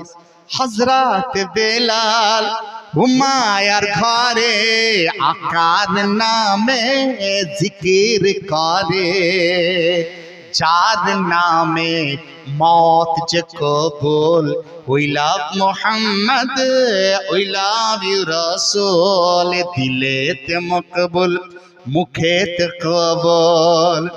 I love Muhammad, I love you Rasul, I love you Rasul. ইমাম রাজা ধরে কলমের নেজা, দুশ্মনের দিলে কাফেন সোজা। ইমাম রাজা ধরে কলমের নেজা, দুশ্মনের দিলে কাফেন সোজা। ইশকে নবী ঈমানের মোল, ওই লাভ মুহাম্মদ, ওই লাভ ইউ রাসূল, দিলেতে মকবুল মুখেতে কবুল, ওই লাভ মুহাম্মদ, ওই লাভ ইউ রাসূল। তারে জেনেছি শুধু তারে মেনেছি, প্রেমের সুতোয় দিলে গেথেছি। তারে জেনেছি শুধু তাকে মেনেছি, প্রেমের সুতো দিলে গেথেছি। ফুটুক সব দিলে প্রেমেরই ফুল, ওই লাভ মুহাম্মদ, ওই লাভ ইউ রাসূল, দিলেতে মকবুল মুখেতে কবুল। নাই যে কেউ আর রাসূলের মতো, আই লাভ আকা, আই লাভ ইউ রাসূল। যাই হোক অনেক লম্বা হয়েছে বলে আমার কালেকশন আলহামদুলিল্লাহ আপনাদের দোয়াতে নাচ শরীফ আমি লিখি, আর খুব ভালো লাগে নাচ শরীফ পড়া হচ্ছে সাহাবীদের সুন্নাত, আর নাচ শরীফ শ্রবণ করা রাসূলুল্লাহর সুন্নাত। সুবহানাল্লাহ। নাচ শুনতে হবে, নাচ পড়তে আপনাদেরকে হবে। অতএব দেখবেন যে রাত্রি বেলায় যত বেশি নাচ পড়ে তার দিল তত পরিষ্কার হয়ে যায়। আপনি বলেন হুজুর আমরা নাচ জানি না, আমরা দরুদ শরীফ পড়ুন, দরুদ শরীফ পড়ুন, দরুদ শরীফ পড়লে দিল চাঙ্গা হয়ে যায়। তাহলে আপনাদের যেখান থেকে বোঝাচ্ছিলাম এটাই যে ইয়াকিন কাকে বলে, ইয়াকিন কার নাম? ইয়াকিন নাম হচ্ছে ওটাই যে একদম দৃঢ়ভাবে দিলের মধ্যে গেঁথে যাওয়ার নাম ইয়াকিন। আমার ক্লাসে দুটো ছেলেকে ডাকলাম, একজন রোল হচ্ছে 1, একজন রোল হচ্ছে 10। তো যে 10 নাম্বার তাকে বলে কামিয়ার, এখানে আই এসে আচ্ছা বল তো A থেকে Z পর্যন্ত, সে বলছে ABCD EFG HIJ KL এইভাবে বলে চলে যাচ্ছে। আমি বললাম হোয়াট ননসেন্স, ভুল কেন বলছিস? সে আবার বলছে ABCDEF, আবার বললাম চুপ ভুল হচ্ছে, সে চুপ হয়ে গেল বুঝলেন। এরপর যখন যার 1 রোল তাকে বলছি পর ABCD, বলছে ABCD EFG HIJ KL সব পুরো বলে দিল। আমি বলছি ভুল হচ্ছে, ভালো করে বল। আবার বলছে ABCD, সে বলছে স্যার আপনি মাস্টার হতে পারেন, টিচার হতে পারেন, কিন্তু আমি যেটা পড়ছি আমি সঠিক পড়ছি। আপনার সামনে কেন পুরো দুনিয়ার লোক যদি থাকে, যদি আমাকে বলে A থেকে Z পর্যন্ত পড়তে, আমি এটাই পড়বো কারণ এটাই সঠিক, তাহলে বোঝা গেল তার দিল হচ্ছে ইয়াকিন, হচ্ছে দিলের সেই ধরনের আপনার নাম। ইয়াকিন হচ্ছে দিলের ইয়াকিন, কাকে বলে দৃঢ়তা, পুখতাগিকে নাম। যে যদি আপনার সামনে কেউ তলোয়ার ধরে বলে তো রবকে, তো আপনার পুখতা এমনই মজবুত যে আপনি বলবেন আমার রব আল্লাহ। যদি আপনাকে কেউ বলে যে তোর রবকে, সঙ্গে সঙ্গে উত্তর দেবেন আমার আল্লাহ এক। যদি বলে বল তোর রবের কোন শরীক আছে, আপনি বলেন না আমার আল্লাহর কোন শরীক নাই, আল্লাহ এক অদ্বিতীয়। ইয়াকিন তার নাম। যদি ঘুমের অবস্থায় আপনার কাছে কোন শয়তান এসে বলে যে বল তো তোর আল্লাহর পরিচয় কি, তো সঙ্গে সঙ্গে আপনি এটা বলবেন কুল হুয়াল্লাহু আহাদ আল্লাহুস সামাদ লাম ইয়ালিদ ওয়া লাম ইউলাদ ওয়া লাম ইউলাদ ওয়া লাম ইয়াকুল লাহু কুফুয়ান আহাদ। এইভাবে আপনি বলবেন কুল হুয়াল্লাহু আহাদ, আমার আল্লাহ এক। আল্লাহুস সামাদ লাম ইয়ালিদ ওয়া লাম ইউলাদ ওয়া লাম ইয়াকুল লাহু কুফুয়ান আহাদ। ক্লিয়ার বলে দিলেন। শয়তান যদি স্বপ্নের মধ্যে আপনাকে বলে, বল তোর নবীর পরিচয় কি, ইয়াকিন তার নাম, আপনার ইয়াকিন জিরো, আপনি তখন যদি জিরো থাকে আপনি বলবেন যে আমার নবীর পরিচয় তো এটাই कि सारे अच्छों में अच्छा समझो जिसे हाय अच्छों से अच्छा हमारा नबी। যদি শয়তান ঘুমের মধ্যে বলে, বল বল তোর নবীর শান কেমন ছিল, তো ঘুমের মধ্যে যদি আপনি বলতে পারেন আল্লাহ की सरतबा कदम शान है ये, इंसान है इंसान और इंसान है ये, कुरान तो ईमान बताता है इन्हें, ईमान ये कहता है मेरी जान है ये, জানেন আপনার ঈমানের মধ্যে মজবুতি আপনার রয়েছে, ইয়াকিন রয়েছে। আর যদি নচ্চর হয়ে যায় তাহলে ইয়াকিন আপনার মজবুত হয় না, মজবুত থাকে না। যাই হোক, আপনারা খুব ভালোভাবে শুনছেন, চাঁদা দিচ্ছেন। দেখুন এক ব্যক্তি চলে এলেন 500 টাকা, আরো যে থাকে আর কি নাম আব্দুল বারি বাপের নাম উনি দিয়ে গেছেন, আরো যারা আছেন দিয়ে যান। 2-4টা এভাবে দিলে তো আমার ভালো লাগে বললেন।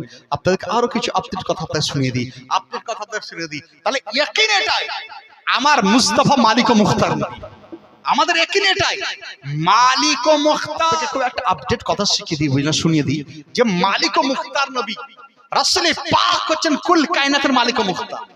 মালিক কাকে বলা হয় এটা তো আপনি জানেন। আমি বাড়িতে গেলাম, বলে মালিক নাই গো, বলে কাল তুমি কে, বলে আমি মালিকের ছেলে। মানে কি মালিক তার বাপ, বলে মালিক বললি কেন, তার মানে কি তার ঘরের কর্তৃত্ব যার হাতে থাকে তাকে মালিকানা বলা হয়। তাহলে আপনি নিজের বাড়ির লোককে মালিক বলছেন তখন শিরক হয় না। আর রাসূলে কায়নাত রব্বুল আলামিন ওনাকে মালিক বানিয়েছেন, ওনাকে যদি মালিক বলি শিরক হয়ে যাবে। সরকার আলা হযরত তিনি বলছেন मैं तो मालिक ही कहूंगा, मैं तो मालिक ही कहूंगा क्योंकि हो मालिक के हबीब यानी महबूब व मुहिब नहीं मेरा तेरा। তিনি বলছেন যে মাহবুব আর মুহিবের মধ্যে কোনো আমার তোমার থাকে না, কারণ যেটা বাবার সেটা বেটার, বাপ যেমন বেটার, তো বাপ বেটার যেমন আজকে দুনিয়াতে ঘরে একটা সম্পর্ক, তো রব্বুল আলামিন খালিক সৃষ্টিকর্তা, রাসূলুল্লাহ হচ্ছেন সৃষ্টি জগতের সর্বশ্রেষ্ঠ। সুবহানাল্লাহ। রব্বুল আলামিন ওনাকে মালিক তৈরি করেছেন। আপনি মেরে একটু কোরআন থেকে রেফারেন্স দিয়ে দেন, কারণ এই বক্তব্য অনেকে শুনছে, দূর থেকে হয়তো শুনছে কোরআন শিবে কোথায় আছে রাসূলুল্লাহ পাক, রাসূলের পাককে সব কিছু দেওয়া হয়েছে। আমি বললাম সূরা কাউসারকে আপনি উঠিয়ে দেখুন, সূরা কাউসারের মধ্যে আল্লাহ ইরশাদ করেন ইন্না আতাইনাকাল কাউসার, হে মুস্তাফা আমি আপনাকে কাউসার প্রদান করে দিয়েছি। বোঝা গেল কুল কায়নাতের মালিক ও মুখতার রাসূলুল্লাহকে দেওয়া হয়েছে।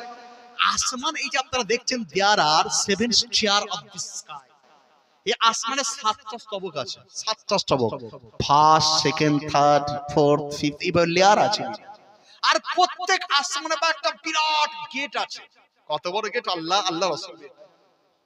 কারণ আপনার 10/12 ঘর করছেন, তাতে একটা গেট করছেন, তাতে একটা আপনার ওই 6/4 বা 2/4 মানে ওই 6/4 এর গেট আপনি রাখছেন। আচ্ছা আপনি বলুন, আপনার 12 ফুটের ঘরের জন্য যদি আপনি 3/6 যদি আপনি গেট করেন, তাহলে এই আসমানে এত বড় আসমান, তার কত বড় গেটের প্রয়োজন? বলা হচ্ছে যে হতেও পারে যে এখান থেকে আমেরিকা, হতেও পারে আরো বেশি, আমেরিকাতে আরো বেশি গেট। সেই গেট প্রথম আসমানে লাগা আছে। কি নাম? কালুস। আসুন আরো কেউ আসে থাকলে দিতে পারেন, খুব ইম্পর্টেন্ট পয়েন্টে আছে, কারণ এই জলসাগুলো এখনকার মানে লোকেরা বুঝতে পারে না, বুঝলেন। কাল সকালে বলবে এই কি বললেন আর বুঝতে পারলাম না, যে কোনো ভেঙে ভেঙে বলার চেষ্টা করছে, বুঝলেন। তো আসমানে প্রথম আসমানে গেটের লম্বা কতটা ওই জন্য, উচ্চ কতটা ওই জন্য কোন বিজ্ঞান বলতে পারে না, কারণ বিজ্ঞান তো আসমানের ডিসটেন্সই বলতে পারেনি। ডিসটেন্স যদি বলেছেন বৈজ্ঞানিকের বৈজ্ঞানিক আমাদের আকা মুহাম্মদ রাসূলুল্লাহ তিনি বলেন সুবহানাল্লাহ। হুজুর ইরশাদ করেছেন দুনিয়া থেকে আসমান দূরত্ব হচ্ছে 500 বছরের রাস্তা, 500 বছরের রাস্তা। তাহলে এই আসমান দুনিয়ার আসমান, এবার ওখান থেকে যে তার পুরু সেটা কত মোটা, প্রথম আসমান যে সেখানে গেট কত বড় সেটা ওই জলটা আমরা জানতে পারি না।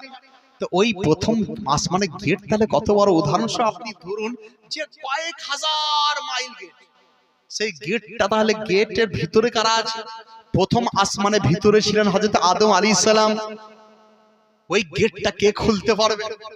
আজকে আপনাকে খুব সহজ উদাহরণ দিয়ে দিই, আমেরিকা এবং লন্ডন থেকে একটা গাড়ি লঞ্চ করা হয়েছে, যে গাড়িটার কাছে চাবির দরকার নেই, গাড়িটার কাছে গিয়ে যার নামে গাড়ি, তো গাড়িটা ওনার নামে কেনা আছে মোহাম্মদ জুনাইদ, তো ওই গাড়িটার কাছে যদি বলে মোহাম্মদ জুনাইদ, যখনই বলা অটোমেটিক্যালি গাড়িটা ওপেন হয়ে লঞ্চ করেছে। ভারতে কয়েক বছর পর আপনারা দেখবেন, বা এই বছর হয়তো চলে আসতে পারে, কারণ তার ভয়েস সেন্সর। আপনারা হয়তো মৌলভী সাহেব আপডেট কিছু জানে না, আপনি কিছু জানেন? আলহামদুলিল্লাহ, আপডেট মুসলমান ইসলাম হচ্ছে এত আপডেট, বুঝলেন, যে সারা বিশ্বের লোকের আশ্চর্য হয়ে যাচ্ছে মুসলমানরা কিভাবে পরিষ্কার থাকে। রাসূল পাক পরিষ্কার থাকার সূত্র 1400 বছর পূর্বে বলে দিয়েছিলেন যে পরিষ্কার থাকতে গেলে ইস্তেঞ্জা করে পানি ব্যবহার করতে হবে। কোন বাতিল করে যতই সিট্রাস, যতই আপনার মানে সেন্ট মাখুক লাগানো বেকার, কারণ নাপাক পায়খানার উপর সেন্ট মাখার কাজ কিছু হবে না। মুশরিক নাজিস কারামা রাসূলুল্লাহ, নাপাকের উপর যদি আপনি যতই পারফিউম ছড়ান, সে নাপাক ওই পারফিউম পর্যন্ত খারাপ হয়ে যায়, পারফিউম খারাপ হয়ে যায়। তো তাহলে বিজ্ঞানে এত আপডেট হচ্ছে, কিন্তু তারা জানে না যে পরিষ্কার কাকে বলে। What is the purity, what is the purity, what is the purity জানে না। খোদার কসম, পিউরিটি কাকে বলে 1500 বছর 1450 বছর পূর্বে আমাদের আকা মাওলা আমাদেরকে শিখিয়ে দিয়েছিলেন। পবিত্রতা কাকে বলে? পবিত্র রাখতে গেলে মা বোন আসছে ওখান থেকে টাকা দেবে, কে নিয়ে চলে আসো। পবিত্র হতে গেলে ইস্তেঞ্জা করে পানি নিতে হবে, ফ্রেশনেস আপনার মধ্যে থাকতে হবে, বুঝলেন? তাহলে বোঝা গেল ফ্রেশনেস। তাহলে মুসলমান আপডেট নয় তো কারা আপডেট? প্রত্যেক সময়ের জন্য ইসলাম, প্রত্যেক সময়ের জন্য ইসলাম রয়েছে। দুনিয়া যতই আপডেট করুক না কেন, তারা তো বুঝলেন কোনোদিন ইস্তেঞ্জা করে পানি নেওয়া কোনোদিন তারা শিখবে না, পানি কখনোই তারা নিচ্ছে না, কারণ তারা আপডেট কখনো হয়নি। তারা ওই পারফিউম ওপরের মতো বিজ্ঞানকে, ওই যে বিজ্ঞান সব ফেলেছে, বাথরুমের মধ্যে আপনার সেন্ট ছড়াতে শুরু করেছে, কোনো কাজ এতে দেবে না, কোনো কাজ দেবে না। তো যাই হোক, তাহলে ইসলাম আপডেট সব সময়ের জন্য, কিয়ামতের সকাল পর্যন্ত। इस्लाम হচ্ছে এমন একটা ধর্ম যে আপনার খাক हो जाए अदू जल कर मगर हम तो रजा दम में जब तक दम है जिक्र उनका सुनाते जाएंगे। हुजूर आला हजरत তিনি ইরশাদ করেছিলেন যে সেই ইসলামকে যিনি নিয়ে এসেছিলেন, রাসূল পাকের তারিফ করো, ওনার জিকির করো, তুমি সব সময় আপডেট তুমি থেকে যাবে, সব সময় আপডেট। তো আপডেটের কথা বলছিলাম, ওই গাড়ির কথা, যে গাড়িটা কয়েক কোটি টাকা দাম, গাড়ির কাছে গিয়ে মোহাম্মদ জুনায়েদ যখনই ওয়ালা সব ওপেন, ড্রাইভার বসলো, স্টিয়ারিং ঘোরাতে বাকি, গাড়ি চলতে শুরু করবে, কারণ ভয়েস সেন্সর।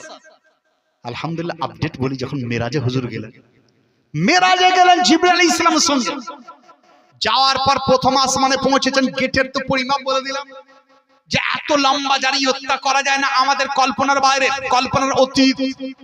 এত বড় গেট, গেট খুলতে হবে। জিবরাইল আলাইহিস সালাম বার থেকে আওয়াজ দিচ্ছেন, বাইরে থেকে আওয়াজ দিচ্ছেন, ভিতর থেকে রিপ্লে এলো, মান আন্ত, who are you, what is your name, তোমার নাম কি, তোমার পরিচয় কি? তখন জিবরাইল আলাইহিস সালাম বলছেন আনা জিবরিল। গেট রিমেন ক্লোজ, এখনো বন্ধ রয়েছে, খোলেনি, রিমেন ক্লোজ, বন্ধ, গেট খোলেনি। হযরতে আদম আলাইহিস সালাম দ্বিতীয়বারের জন্য বলছেন মাম্মাক। তাহলে ভয়েস ছিল আদম আলাইহিস সালামের, রিমেন ক্লোজ, ভয়েস ছিল জিবরিল আলাইহিস সালামের, রিমেন ক্লোজ। এরপর বলছে মাম্মাক। আদম আলাইহিস সালাম তিনি জানতেন যে এই দরজার সঙ্গে সেন্সর কাউরির নয়, সেন্সর লাগানো আছে তো নবী মুস্তাফা সুবহানাল্লাহ। রাসূল পাকের নাম মুহাম্মদ সাল্লাল্লাহু আলাইহি সাল্লাম, ওনার নামের সেন্সর। আদম আলাইহিস সালাম আর প্রশ্ন করতেন মাম্মা, হু ইজ উইথ ইউ, তোমার সঙ্গে কে রয়েছে, তোমার সঙ্গে কে রয়েছে? জিবরাইল আলাইহিস সালাম বলছেন মুহাম্মদ। যখনই বলা, গেট একদম ওপেন আপনার হয়ে গেল। তাহলে ওই গাড়ি দেখছেন, আজকের দিনে বিজ্ঞান ওই গাড়িটা আজকে নিয়ে এলো, বলছে আমরা আপডেট হয়ে গেছি। রাসূল পাক মিরাজের যে সেখানে রাসূল পাকের নামের যে দরজা হইলেন, রাসূল পাকের নামে খুলে গিয়েছিল, যেটা প্রমাণ হাদিস আমাদের দিয়ে দিয়েছে। জি জি। আবার অনুরূপ দ্বিতীয় আসমানে গেলেন, সেখানে একই অবস্থা, গেট রিমেন ক্লোজ, বন্ধ রয়েছে, খুলছে না। আর যখনই রাসূল পাকের নাম, তৃতীয় গেট ওপেন, তৃতীয় গেট ওপেন, চতুর্থ gate open, gate open open চলে যাচ্ছে। বোঝা গেল এটাই, মালিক তো সেই হয়ে যায় যার নামটা দরজায় লেখা থাকে। গাড়ির জুনাইদ, যখন জুনাইদ গাড়ির মালিক, তখন তার নামে দরজাটা খুলছে, কারণ মালিক সে। খোদার কসম, প্রথম আসমানে মালিক মুস্তাফা, দ্বিতীয় আসমানে মালিক মুস্তাফা, তৃতীয় আসমানে মালিক মুস্তাফা। আলা হযরত কত খুব সুন্দর তিনি বলেন, জমিন ও জামা তোমারে লিয়ে, মক্কিন ও মক্কা তোমারে লিয়ে, বনে তো জাহান তোমারে লিয়ে, হাম আয়ে হাত তোমারে লিয়ে। বোঝা গেল সমস্ত জগৎ আমার মুস্তাফার জন্য। সুবহানাল্লাহ সুবহানাল্লাহ। জান্নাতি গেটের কথা বলে দিন, জান্নাতের মালিক নবী মুস্তাফা। জান্নাতের দরজার লম্বা কতটা বলা হচ্ছে, আসমান থেকে জমিন হচ্ছে তার লম্বা। আপনি উপরে যত দেখতে পাচ্ছেন, নিচে থেকে সে আসমান, অর্থাৎ 500 বছরের রাস্তা। তাহলে লম্বা যদি 500 বছর, তার চওড়া কত বছর হতে পারে? এটা আপনারা কল্পনা করুন, আমাদের কল্পনা আসতে পারে না। হ্যাঁ, আমরা বুঝতে পারি না, উই ডোন্ট রিকগনাইজ, আমরা এটা বুঝতে পারি না যে তার চওড়া কত ছিল, চওড়া কত ছিল।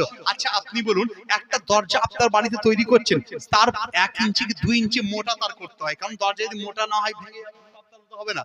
2 ইঞ্চি আপনি মোটা তার করছেন, বা 3 ইঞ্চি কি 4 ইঞ্চি, আপনি 3 ইঞ্চি মোটা তার ইয়ে করলেন দরজাটা। তাহলে আপনি বলুন, যে দরজাটা লম্বা হচ্ছে জমিন থেকে আসমান, আর যার চওড়ার কোনো ইয়ত্তা পাওয়া যায় না, তাহলে সেই দরজা মোটা কতটা? মোটা কতটা বলা হচ্ছে কয়েক কিলোমিটার। দেখো দরজা মোটা হচ্ছে এখান থেকে ভগবান গলা, উদাহরণ এর চেয়ে অনেক বেশি বড়। তাহলে সেখানে তালা বন্ধ, চাবি, আর চাবি আছে আমার মুস্তাফার হাতে। চাবি কার হাতে? আমার মুস্তাফার হাতে। মুস্তাফার হাতে চাবি। আচ্ছা বলুন, যে এত চওড়া যদি দরজা হয়, তাহলে চাবিটাও তো অনেক লম্বা হতে হবে।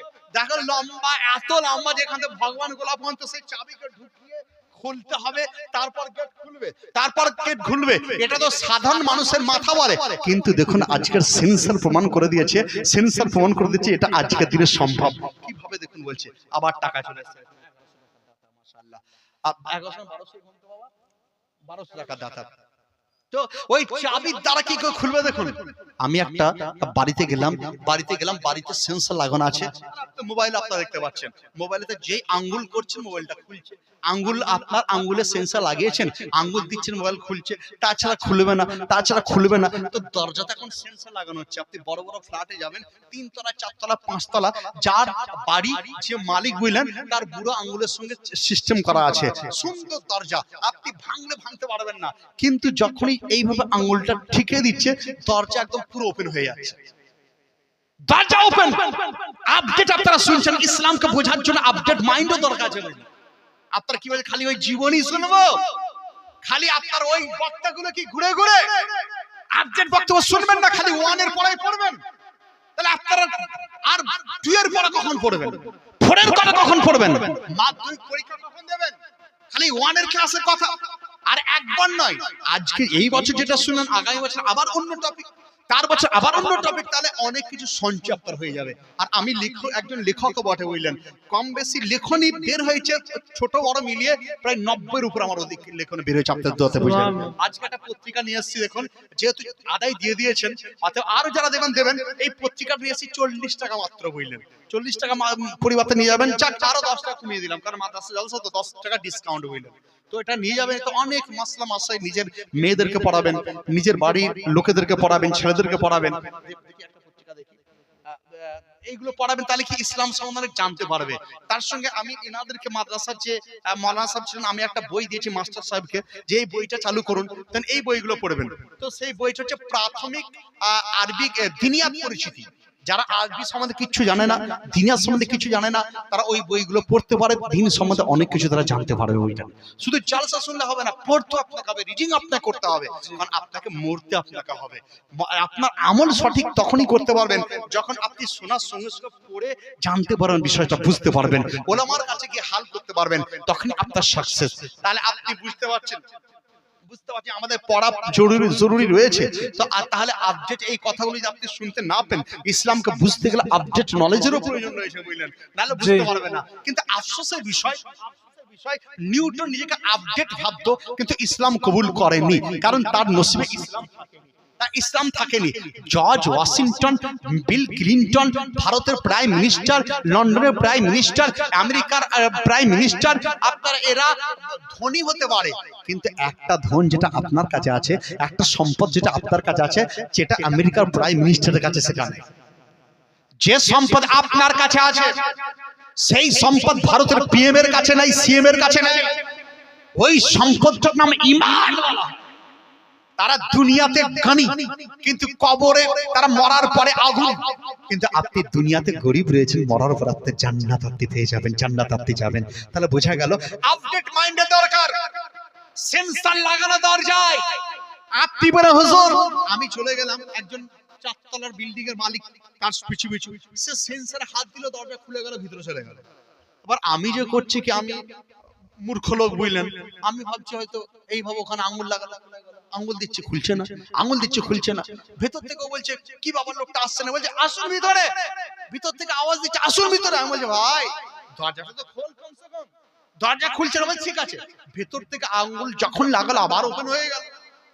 তো বোঝা গেল দরজার মালিক সে, ফ্ল্যাটের মালিক সে, তার সেন্সর দরজাতে, আমার সেন্সর সেখানে নাই, আমার সেন্সর সেখানে নাই। তো জান্নাতের গেট এখন বন্ধ, জান্নাতের গেট রিমেন ক্লোজ, ক্লোজ, একদম বন্ধ, ক্লোজ রয়েছে এখন। আমার মুস্তাফা প্রথম জান্নাতে প্রবেশ করবেন। প্রবেশ করার সময় রাসূল এই কায়নাত জাগ করে হাত দিয়ে দেবেন, জান্নাতের দরজা ওপেন হয়ে যাবে। সুবহানাল্লাহ। রাসূলের কায়নাতের শান বুঝলেন, হুজুরের শান বোঝার চেষ্টা করুন, লোকেরা বুঝতে পারে না। আর ওই সকল ওয়াহাবি যাদের মাথায় গোবর ভরা আছে বুঝলেন, তারা বলছেন নবী আমাদের মতো মানুষ, ওনার রেসপেক্ট কেন করব, অমুক কেন করব। আর তারা এইগুলো বুঝতে পারে না। রাসূলের পাক সাহেবের লোকের শানে, সে হুজুরের শানে যত বেশি জানবেন ঈমান তত মজবুত আপনার হয়ে যায়, ঈমান মজবুত হয়ে যায়। আমরা করি কি দেখুন, মাজার জিয়ারত করতে যাই। অনেক বলছে হুজুর আপনারা মাজার জিয়ারত করতে কেন যান? একদল লোক তারা বলছে বেদাত রয়েছে, এই যে শের, আমি বলি বেদাতের ফতোয়া লাগাস না, বেদাতের ফতোয়া লাগাস না। কারণ আলমে আরওয়াহর মধ্যে যখন রূহ জগতের মধ্যে আমরা ছিলাম, তখন বলা হচ্ছে যে যে যার দিকে তাকিয়ে ছিল দুনিয়াতেও তার সঙ্গে মহব্বত তার, যে যার দিকে তাকিয়ে ছিল তার সঙ্গে তার মহব্বত, আর যে যার থেকে দূরে ছিল তার সঙ্গে মহব্বত হবে না। আমরা গাউসে আজমের সঙ্গে মহব্বত করি, কারণ আলমে আরওয়াহতে আমাদের মুখ গাউসে আজমের দিকে ছিল। আমরা খাজা পিয়ার থেকে মহব্বত করি। আপনিও হুজুর রেফারেন্স আপনাকে দিয়ে দিচ্ছি, রেফারেন্সটা আমার বলেন আজকে আমি ওটা দেখছিলাম। কিন্তু যেহেতু মানে সব জিনিস তো মুখস্থ করা সম্ভব হয় না, তো ইনশাআল্লাহ এটা মুখস্থ খুব তাড়াতাড়ি করার চেষ্টা হবে। তো এই রেফারেন্স দিতে যে অনেকে বললে যে রেফারেন্স কোথায়, রেফারেন্স কোথায়? আপনি যে বলছেন যে মুখ দিকে থাকবে তবেই, তো এখানে আছে আল আরওয়াহু জুনুদুন মুজান্নাদাতুন, আল আরওয়াহু জুনুদুন মুজান্নাদাতুন ফামান তাআরাফা মিনহা ইতালাফা ওয়া মা তানাকারা মিনহা ইখতালাফা। বলা হচ্ছে যে ওই আলমে আরওয়াহর মধ্যে সকলে আপনার সমস্ত আরওয়াহর তারা ছিল, তাদের মধ্যে যে যাকে চিনেছিল, যে যাকে চিনেছিল তার সঙ্গে দিলের মধ্যে একটা সম্পর্ক হয়ে গেছে। সুবহানাল্লাহ। ওয়া মা তানাকারা, যে যাকে ইনকার করেছিল, ইখতালাফা, সে তার থেকে দূরে চলে যাবে। খোদার কসম গাউসে আজমকে আমরা মেরেছিলাম, গাউসে আজমের নাম শুনলে আমাদের দিলের মধ্যে একটা খুশির মানে আলোড়ন চলে আসে। গাউসে খাজা পিয়ার নাম শোনার পরে খুশির আলোড়ন চলে আসে, আলা হযরতের নাম শোনার পরে খুশির আলোড়ন। কারণ কিয়ামতে ওই আলমে আরওয়াহর মধ্যে আমরা ওনাদের দিকে দৃষ্টিপাত করছিলাম। আর যারা দূরে ছিল, যারা মুখ ফিরিয়ে নিয়েছিল, তারা কখনোই সেই নাম শুনতে চায় না। ওয়াহাবিরা গাউসে পাকের নাম শুনে চলতে থাকে, কারণ গাউসে পাক থেকে দূর তারা ছিল। আলা হযরতের নাম শুনে চলতে থাকে, কারণ আলা হযরতের নাম থেকে দূর ছিল। খোদার কসম তারা জান্নাতে যেতে পারবে না। সরকার আলা হযরত তিনি বলেন তুঝসে और जन्नत से क्या मतलब, वहाबी दूर हो हम रसूलुल्लाह के जन्नत रसूलुल्लाह की। তাহলে আলমে আরওয়াহতে আমরা সেই গাউসে আজমকে জেনেছিলাম, এখন আমরা গাউসে আজমকে জানছি। গাউসে আজমের মাজার শরীফের দিকে আমাদের মন চলে যায়, কবর শরীফের দিকে মন চলে যায়, খাজা পিয়ার কবর শরীফের কাছে আমরা চলে যাই। আমরা সেখানে যাই এই কারণেই যে তাদের মাজার শরীফের উপরে আল্লাহর রহমতের বর্ষণ বর্ষিত হতে থাকে, আল্লাহর বর্ষণ বর্ষিত হতে থাকে। সেই বর্ষণের মধ্যে আমরা আমাদেরকে সেই ছিটা ফোঁটা নেওয়ার জন্য, বর্ষণের মধ্যে গোসল করানোর জন্য আমরা সেখানে চলে যাই। যদি ওনার ওসিলাতে আমরা মাপ পেয়ে যাই, এই কারণে চলে যাই। সরকার আলা হযরত তিনি বলছেন যে হে ওয়াহাবি তোদের যদি আমরা মাজারে যে যদি গাউসে আজমের মাজারের বৃষ্টি, আল্লাহ রাব্বুল আলামিনের রহমতের বৃষ্টি যদি আমরা ভিজতে থাকি, তো তোমার কি? রাসূল পাকের মাজার শরীফে যাওয়ার পর যদি ভিজতে থাকি রাসূল পাকের দরবারে আল্লাহ রহমত বর্ষণ হওয়ার কারণে, তো তোমার কি? আলা হযরত কত সুন্দর একটা নাত লিখেছিলেন, দেখুন তিনি বলছেন সরে সুয়ে रोजा झुका फिर तुझको क्या दिल था साजिद नजी दिया फिर तुझको क्या सर सुई रोजा झुका फिर तुझको क्या दिल था साजिद नजी दिया फिर तुझको क्या उठते बैठते मदद के वास्ते उठते बैठते मदद के वास्ते या रसूल अल्लाह कहाँ फिर तुझको क्या सर सुई रोजा झुका फिर तुझको क्या दिल का साजिद नजी दिया फिर तुझको क्या दिलों के बंदों से हमको क्या कर्ज देव के बंदों से हमको क्या गर्ज हम हैं अब्द मुस्तफा फिर तुझको क्या सर सुई रोजा झुका फिर तुझको क्या दिल था साजिद नजी दिया फिर तुझको क्या उनके नाम पाक पर दिल जानो माल उनके नाम पाक पर दिल जानो माल नजे दिया सब तजे दिया फिर तुझको क्या सर सुई रोजा झुका फिर तुझको क्या दिल का साजिद नजे दिया फिर तुझको क्या তাহলে বোঝা গেল একটা হচ্ছে আকীদা আহলে সুন্নাত একটা হচ্ছে মামুলাতে ইসলাম আর জরুরিয়াত আহলে সুন্নাত জরুরিয়াত দ্বীন আর একটা জরুরিয়াত আহলে সুন্নাত জরুরিয়াত দ্বীন যদি কেউ ইনকার করে দেয় সন্দেহ যদি করে দেয় সে কাফের আর জরুরিয়াত আহলে সুন্নাত যদি কেউ না মানে তাহলে সে গুমরাহ হয়ে যায় অতএব এই দুটো জিনিস হচ্ছে আপনাদের মেন উদ্দেশ্য আপনারা অনেক কিছু শুনলেন তো আমি তো মনে করি এখান পর্যন্ত আমার এন্ডিং করা প্রয়োজন রয়েছে কারণ আর লোকও কমে গেছে আর রাতও হচ্ছে আমাকেও আবার যেতে হবে বুঝলেন অতএব আপনাদের সম্মুখে আমার বক্তব্য এখানে আমি এন্ডিং টানছি যদি বক্তব্যের মধ্যে ভুল ত্রুটি থাকে তাহলে আপনাদের কাছে ক্ষমা প্রার্থী আপনারা আমাকে ভাই হিসাবে দাদা হিসাবে আপনারা আমাকে মাফ করে দেবেন আর কোরআন হাদিসের যদি কোনো ভুল হয়ে থাকে আপনাদেরকে সাক্ষ্য করে আমি আল্লাহর দরবারে ইস্তেগফার করি আস্তাগফিরুল্লাহ আযীম হক লা ইলাহা ইল্লাল্লাহু মুহাম্মাদুর রাসূলুল্লাহ